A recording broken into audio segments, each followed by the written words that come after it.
Study to লার্নে ক্লাসে সবাইকে স্বাগতম। তো আজকে আমি তোমাদের ক্লাস পঞ্চম শ্রেণীর কিছু সেকেন্ড টেস্ট সামেটিভ টেস্টের কিছু কোশ্চেন এনেছি, যা পড়লে তোমাদের একটু সুবিধা হবে। কমন কোশ্চেনগুলো তোমাদের সামনে তুলে ধরেছি। সেকেন্ড সামেটিভে আমাদের সিলেবাসে রয়েছে মাঠ মানে ছুট, পাহাড়িয়া বর্ষার সুরে, ঝড়, মধু আনতে বাঘের মুখে, মায়াতরু, বৃষ্টি পড়ে টাপুর টুপুর, বোকা কুমিরের কথা, চল চল চল।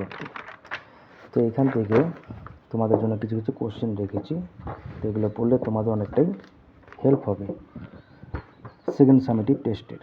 পরীক্ষা আর খুব বেশি দিন নেই, গোনা দিন। আগস্ট মাসে আমাদের সেকেন্ড সামেটিভ টেস্ট অনুষ্ঠিত হতে চলেছে। তো তোমাদের চ্যাপ্টার ওয়াইজ প্রত্যেকটা কোশ্চেন আমি তুলে ধরেছি, প্রথম থেকে স্টার্ট। মাঠ মানে ছুট, এখানে কি এই যে কোশ্চেনগুলো, এগুলো একটু পড়লেই গুরুত্বপূর্ণ কোশ্চেন। আর বাদ বাকি যেগুলো সমার্থক যেগুলো আছে ওগুলো তো সবাই পড়েই নেবে। কেমন? কবি খুশির অবাধ লুটোপুটির কোথায় খুঁজে পান? ছুট মানে বুঝতে হলে কি করতে হবে? কবিতাটি কার লেখা? দেখো একটা জিনিস কি, কবিতার যেগুলো পয়েট আছে, যেগুলো কবির নামগুলো খুব জেনে রাখা খুব গুরুত্বপূর্ণ। ওই কোশ্চেনগুলো শিখে রাখবে।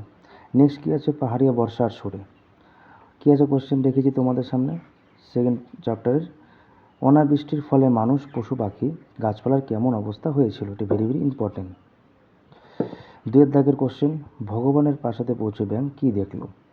3 নম্বর, খরা বলতে কী বোঝায়? এই যে কোশ্চেনগুলো খুবই গুরুত্বপূর্ণ কোশ্চেনগুলো, এগুলো দেখে যাবে। আর বাদ বাকি যেগুলো আছে অনুশীলনীতে সমার্থক, বিপরীত, ঠিক আছে, ওগুলো তো দেখে যাবেই, তার সাথে সাথে এগুলোও দেখে যাবে।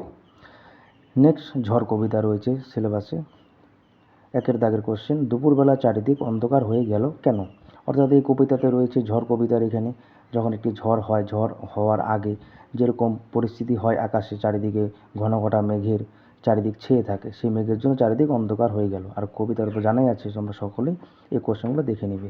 দেখো 2 দাগের কোশ্চেন, পালিয়ে গেল অনেক দূরে, কে পালিয়ে গেল? পালিয়ে সে কোথায় গেল? এই দুটো কোশ্চেন খুব খুব খুব গুরুত্বপূর্ণ। মধু আনতে বাঘের মুখে, পৃথিবীর বৃহত্তম ম্যানগ্রোভ অরণ্য কোথায় দেখা যায়? সুন্দরবনে রয়েছে, সকলে জানো। 2 দাগের কোশ্চেন, বাঘা যতীন নামে কে পরিচিত? এটা ভেরি ভেরি ইম্পর্টেন্ট। গরান গাছের ফুল দেখতে কেমন? এটাও দেখে নিবি। নেক্সট রেখেছি চ্যাপ্টারে, যার নাম মায়াতরু। দেখো এখানে খুব ইজি একটি কবিতা ছিল, ছোট কবিতা, পঞ্চম শ্রেণীর, সকলে তোমরা জানো হয়তো। 1 দাগের একটি কোশ্চেন রেখেছি শুধুমাত্র, যেটি কমন, মায়াতরু শব্দের অর্থ কী? কেন গাছটিকে মায়াতরু বলা হয়েছে? এই কোশ্চেনটা। নেক্সট ফণী মনসা বনের পরিকল্পের 1 দাগের কোশ্চেন রয়েছে, ছোট ফণী মনসা গাছের মনে কেন শান্তি ছিল না? 2 ডাকাত দল দেখতে কেমন? 3 শেষ পর্যন্ত ফণী মনসা কেমন পাতা চাইল নিজের জন্য? 4 প্রথমবারের আবেদনে কেমন পাতা জুড়েছিল ফণী মনসার গা জুড়ে বা গায়ে? এই কোশ্চেনগুলো। নেক্সট বৃষ্টি পড়ে টাপুর টুপুর কবিতা, রবীন্দ্রনাথ ঠাকুরের লেখা, সকলে পড়েছ। বৃষ্টির দিনে রবীন্দ্রনাথের কোন গানটি মনে পড়ে? Very very important. নেক্সট রেখেছি 2 দাগের কোশ্চেন তোমাদের জন্য, কবিতা আর কবির নাম কি? এটা দেখবে, হয়ে যাবে। নেক্সট বোকা কুমিরের কথা গল্পে, তোমরা সকলে জানো এখানে শিয়াল আর কুমির দুজন মিলে চাষ করতে গিয়েছিল, সেই সম্পর্কে গল্প বলা আছে এখানে। 1 নম্বর কোশ্চেন 1 দাগের, কারা কারা চাষ করতে গিয়েছিল?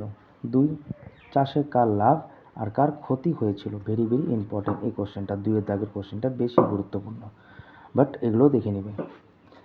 নেক্সট চল চল চল একটা কবিতা রয়েছে, বোকা কুমিরের পরে লাস্ট সিলেবাসের লাস্ট চ্যাপ্টার সেকেন্ড সামেটিভ টেস্টের। এখান থেকে কবিতাটা তোমরা রিডিংস পড়ে নেবে, আর একটাই কোশ্চেন, কবিতাটি কোন কবির লেখা? ব্যাস এতটুকু পড়লেই তোমাদের হয়ে যাবে সেকেন্ড সামেটিভ টেস্টে। তো ঠিক আছে, সকল ধন্যবাদ ভিডিও দেখার জন্য সকলকে। ভালো মতো তোমরা পড়াশোনা করো, স্টাডি করো, আর এগুলো দেখো, হয়ে যাবে। নেক্সট ভিডিওতে তারপর অন্য সাবজেক্ট ওয়াইজ কোশ্চেন পেয়ে যাবে।